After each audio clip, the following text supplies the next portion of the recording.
మెదక్లో మరోసారి కుండపోత వర్షం కురిసింది. 4 గంటల పాటుగా ఏకదాటిగా కురిసిన వర్షానికి మెదక్లోని రహదారులు చెరువులను తలపిస్తున్నాయి.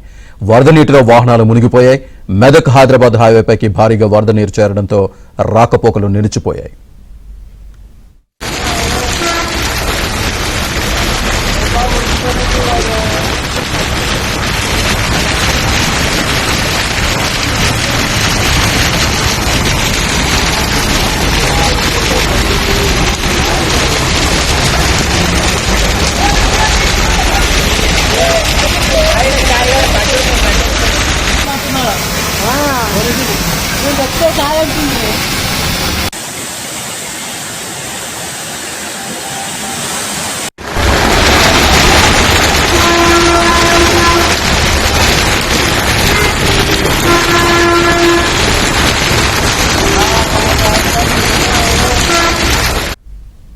మెదక్లో కుండపోత వర్షానికి సంబంధించి పూర్తి సమాచారాన్ని మా కరెస్పాండెంట్ పరశురామ్ అందిస్తారు. పరశురామ్, మెదక్ జిల్లాలో ఈ రోజు భారీ వర్షం కురిసింది.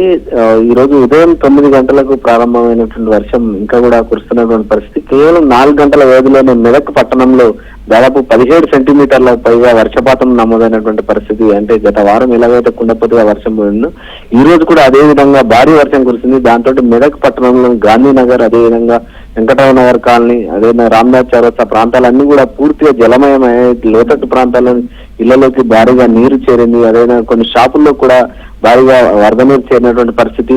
ఏదైతే రామ్నాథ్ చౌరస్తా నుంచి అటు బస్టాండ్ వైపు వెళ్లే మార్గం అంతా కూడా రోడ్డు అంతా కూడా వరద ఉద్దుతో చిక్కుకున్నటువంటి పరిస్థితి. దాంతో మున్సిపల్ అధికారుల ఏదైతే డివైడర్ ఉందో ఆ డివైడర్ కొంత మధ్యలో తొలగించి వరద నీరు డ్రైనేజీలోకి మళ్లించినటువంటి పరిస్థితి. దాదాపుగా ఏకదాటిగా ఎడతెరపులో ఉన్నటువంటి వర్షం కురవడంతో మెదక్ పట్టణం అంతా కూడా మరోసారి వరద దిగ్బంధంలో చిక్కుకున్నటువంటి పరిస్థితి. అదేవిధంగా మెదక్ చుట్టుపక్కల ఉన్నటువంటి వాగులు, వంకలు, చెరువులన్నీ కూడా పూర్తిగా పొంగిపోతున్నటువంటి పరిస్థితి ఉంది. అదేవిధంగా ఈ రోజు మెదక్ జిల్లాలో ఏడుపాయలో ఉన్నటువంటి ప్రసిద్ధ పుణ్యక్షేత్రం ఈ రోజు ఉదయం నుంచి ఆలయాన్ని తెరవడం జరిగింది.